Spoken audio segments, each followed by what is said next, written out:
Hello and welcome back to the Blood Red podcast and to the latest edition of the Under the Radar show.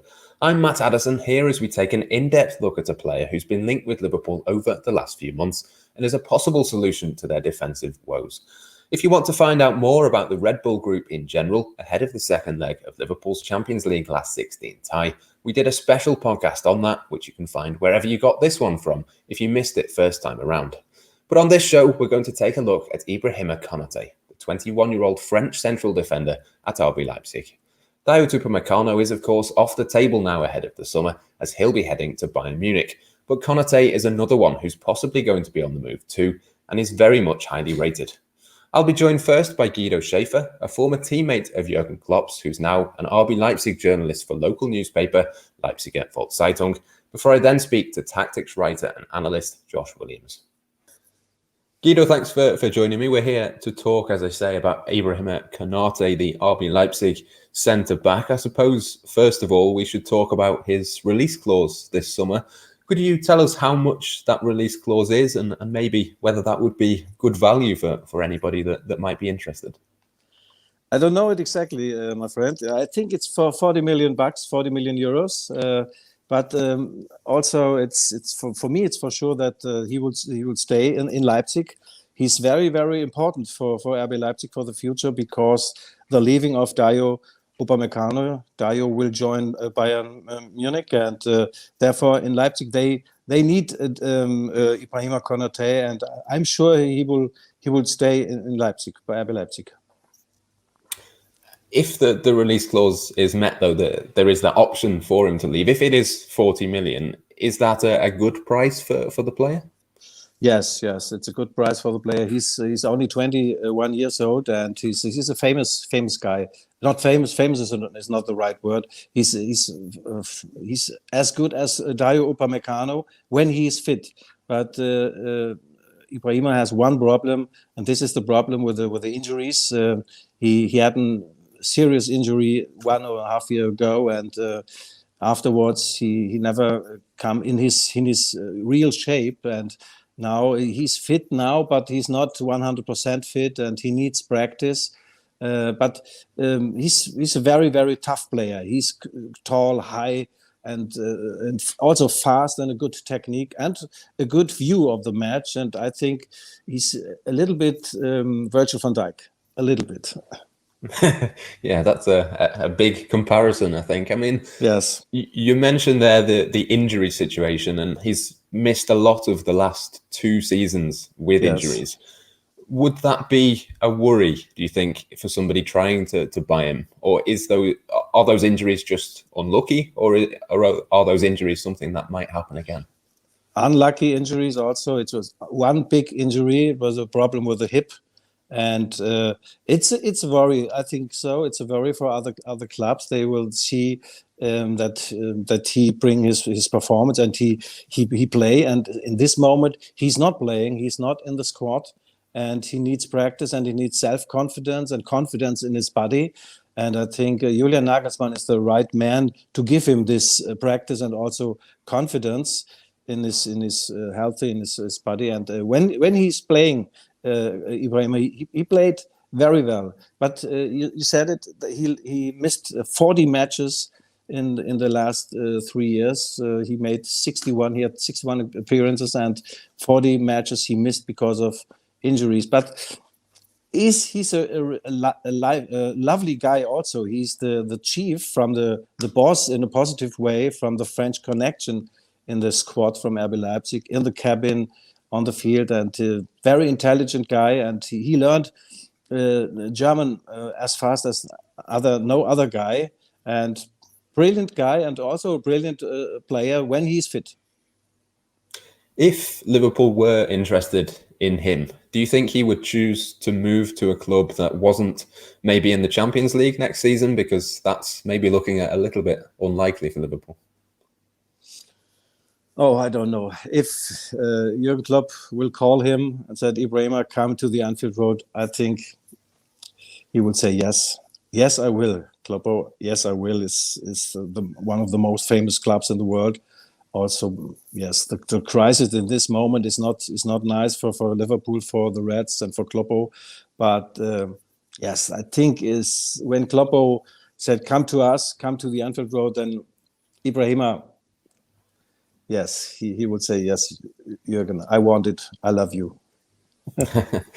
I noticed Ralf Rangnick a few years ago had suggested that maybe Konate could play for Real Madrid or Barcelona. Yes. Lots of big clubs. I mean, are there other clubs looking at Konate, do you think?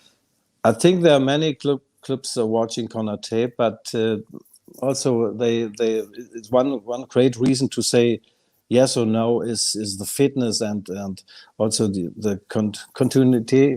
I don't know the English word in German. We said Kontinuität. He has to be fit. He has to play every match. It's very important for a player, also for a coach, that you say this player is a player. He plays every match, every week. He's fit, and this time it's not possible to plan with Ibrahima Konate for a whole season, and therefore I think he will stay in Leipzig to continue to play, to get back his strength, his power, and his self-confidence. And in 1 year he can also choose Liverpool or Barcelona or Real Madrid. The potential is very high class potential. Yeah, definitely. I mean, it is the only reason that he's maybe not played because of the injuries. If he was fit, would he 100% be in the Leipzig team? Yes. When he was fit, he played. Yes. Yeah. Yes. Yeah, absolutely. Yeah, a top class player. For anybody who's maybe not seen a lot of him, what would you say are his strengths or weaknesses? Oh, he has a great body, a great athlete.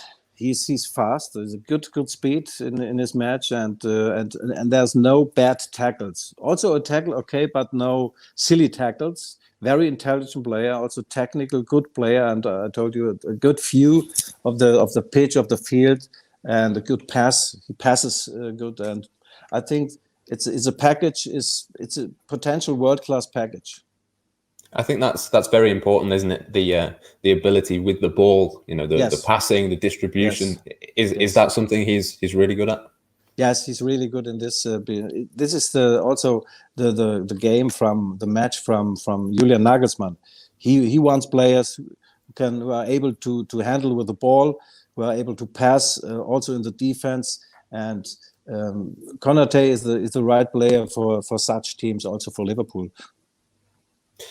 And would it help, do you think, that he's obviously played under Julian Nagelsmann? There's a similarity, I think, between Nagelsmann and the way that Klopp plays, maybe. Yes, I think so. Also, they want to play football. They want to play football, and Ibrahima is the right player for defense player who is able to make as a regisseur or a game maker in the defense. He can play in the midfield with good passes and no faults. And yes, but he isn't in 100% shape. And when you're not in your best shape, you make also faults, and you're not confident in your match and yes, in your abilities. We've spoken a lot about Upamecano a lot over the last few months. You mentioned that he's sort of a similar sort of player at a similar level of ability. Is the only reason that we're not maybe talking about Konate as much because he's been injured? If he was fit, do you think we'd see Upamecano and Konate at the same level? Yes. I think they're absolutely at the same level. Perhaps Upamecano is a little more, only a little piece more power in the speed. I think he's one of the fastest players in the Bundesliga, Upamecano, and also in the first 10 or 15 meters, he's extremely fast, and this is perhaps a little advantage in comparison to Konate, but he's also fast, and also in 100 meter, I think Konate is the fastest man in the squad from RB Leipzig. And just to finish then, obviously, I'm sure you've seen a lot of Ozan Kabak when he was at Schalke, obviously now at Liverpool. There's obviously a chance for Liverpool to buy Kabak in the summer for 18 million. How would you compare Kabak to someone like Konate? Well, they're both young players. Kabak is also a good player. I saw him a lot of times here in the Bundesliga. He's very powerful and a good mentality, and I think $18 million euro is a good price for this player. He's also very very powerful, and the mentality is world class from Kabak. And I think he's not in his best performance now, but I think he could be a good player for Jurgen Klopp in the future. But if you were to choose maybe between going for Kabak or maybe going for Konate or somebody else, do you think Liverpool can do better than Kabak, or do you think for 18 million that would be a good price and they should go for him? A fit Konate is, I think, quite better than Kabak. A top fit version. Yes. A fit version, yes. Yes, and Liverpool certainly know enough about injuries to make that decision, I think. So, Guido, thank you very much for joining me. Really appreciate your time this morning. You're welcome. And I'm now joined by tactics and scouting writer Josh Williams of the Analysing Anfield podcast. Thanks for joining me, Josh. First and foremost, how much of a big fan of Ibrahima Konate are you? Yeah, I'm a fan. I am aware of him. I must admit, there seems to be kind of like a bit of a split base as to who prefers Dayot Upamecano and who prefers Konate in Leipzig's defence. I must admit, I am more in the Upamecano side. I do think both of them are quality defenders. Both of them have really high ceilings, and the two of them have, I think, translatable qualities to a team, a dominant side like Liverpool. So, yeah, both understandably on my radar, and it'll be interesting to see where they end up. Obviously, Upamecano's going to Bayern Munich, but I think Konate is yet to get his big move. Yeah, I mean, he seems to have a lot of strengths that you would associate with a Liverpool centre-back. When you think of him being fast, he's strong, he's tall. He seems to have a lot of things that you might look at for Liverpool and go, well, he ticks a lot of boxes for them. Yeah, well, that's it. I mean, it's no coincidence that Liverpool have fell off a cliff really as the season's progressed because of the central defence problem and the ripple effect of that. And I think it's generally really difficult for a team like Liverpool, a really dominant side that play really risky football, to identify a top centre-back. You know, if you look over at Manchester City, for example, similar brand of football in terms of the proactive nature and attacking football and all that sort of stuff. And if you think of the number of centre-backs they've got wrong over the years, it kind of sums it up really. So to be a Liverpool defender, just imagine the responsibility on your shoulders, defending on the halfway line with so much space in behind. At these top clubs as well, the central defenders tend to see more of the ball than the attacking players, for example.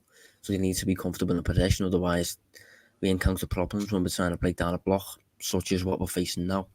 You obviously need to be good at set pieces as well. You need to be useful from set pieces, because that's another way that Liverpool tend to get leads. So you just need to be generally really complete, well-rounded players with very few weaknesses. Hence why it's really difficult to find these players, and hence why Van Dijk was kind of a bit of a unicorn, if you like, because of the few weaknesses that he does possess. And I think Konate is quite far from Van Dijk at the minute, but he's still 21 years old, and as I said, his potential ceiling's really high. Liverpool were obviously linked with Kaleta at Marseille in January. It sort of seemed like he was the one that they wanted ahead of Ozan Kabak. I mean, how would you compare him to Konate? Are his strengths sort of similar, would you say? Is it a case of Liverpool are looking to try and replicate the sort of strengths of Van Dijk as much as they can going forward? Yeah, well, based on the centre-back that Liverpool tend to be linked with, it's quite clear the criteria that each centre-back has to meet, really. It's not just kind of a scattergun approach. Like I think, say, for example, a few seasons ago, United were linked with Manchester United, that is, were linked with a right-back. And the first target was Aaron Wan-Bissaka, and the second target was Max Aarons. Now, they both tick the young English box, but in terms of style of play, they're both really, really different. So I questioned that at the time. But if you look at Liverpool's centre-backs and who they tend to target, they all are in roughly the same mould.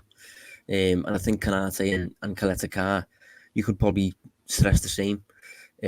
Both really, really strong in the air, which is integral really when you're playing a high pressing game, because the solution that most opponents tend to come up with when they're pressed high in their own defensive third is to just hit long.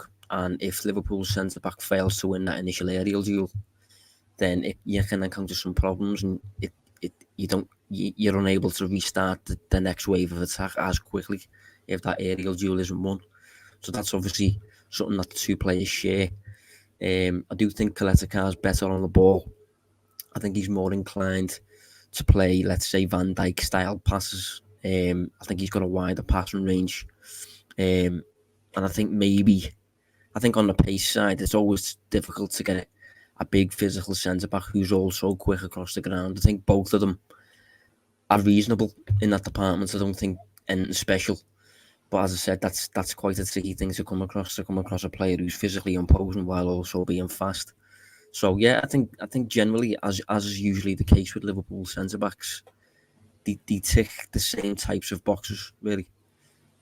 And there's obviously Kabak to throw into that mix as well. Liverpool could potentially pay 18 million for him in the summer. I mean, it's harsh and quite difficult to judge him on what we've seen so far, but I think, the other two centre-backs would cost a little bit more. Is it a case that we've seen on the evidence so far this season that Liverpool probably need to go and spend a little bit more, maybe get a Konate in the summer, maybe a Konate, rather than stick with Kabak? Is it almost a case of you almost get what you pay for in that sort of area?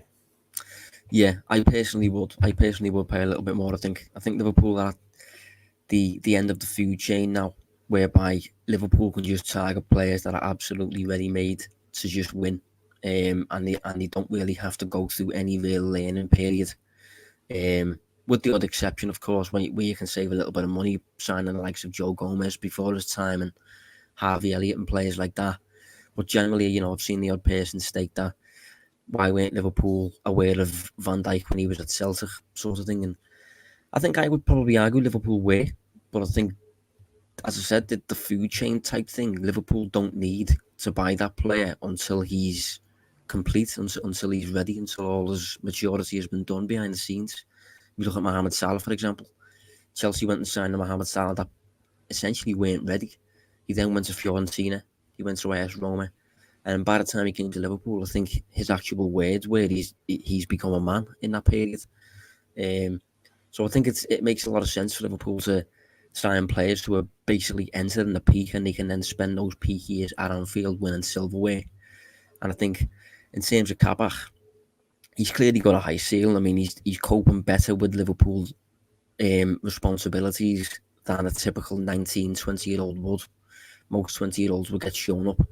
You could argue he has been in the odd little moments, I suppose, but it's a product of what's happening at Anfield at the moment. But in terms of Konate still as well is only 21. So in terms of Konate, he's closer to the 25-year-old type bracket, and that's from my perspective, that's what I have more of an interest in targeting. Just players that have still got steps to make, still got a level to achieve, but all the lessons, or most of the lessons at least, let's say, have been learned, and the development has happened, and they can then reach that winning period of their career at Anfield, hopefully.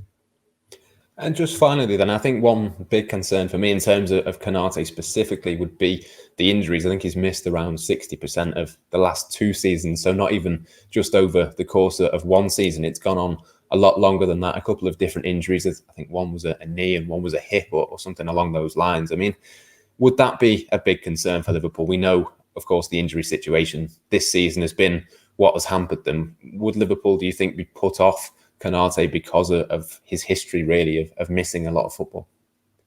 Yeah, I think massive concern. I think especially at the moment, you look at Liverpool's current problem. All 3 of the centre-backs currently out with long-term issues. We hope that when Van Dijk gets back, he should return to former levels in terms of very rarely getting injured. But I think Gomez and Matip will always have that attached to them. And I think for Liverpool to sign a centre-back in the summer and to go and buy a player who looks equally as injury-prone as Gomez and Matip at the moment, it's too much of a risk. It's not really worth taking. And with him being 21 years old, I think Liverpool can still keep an eye on him and hope that maybe by the time he turns around 24-ish, hopefully his injuries are behind him then, and he's showcased a period of consistency on the field without encountering problems. Because I think it's shown, evidence has shown that it sounds really basic, but the biggest indicator of future injuries is past injuries, and it sounds really basic, as I said, but that's generally an indicator.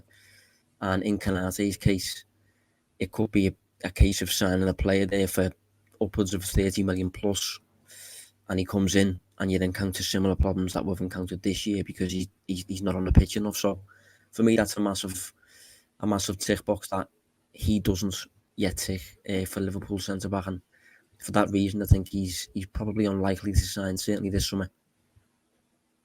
Yeah, I'm sure Liverpool will be after a centre-back, but it's going to be interesting to see which one they end up going for. Hopefully that's given you a little bit of insight into one of the players that could well be playing against Liverpool, of course, in Budapest, or at least his team will be. I think he might actually be injured at this moment in time. But from myself, Matt Addison, and my guests, Guido Schafer and Josh Williams, until next time, enjoy the rest of your day, and thank you for listening.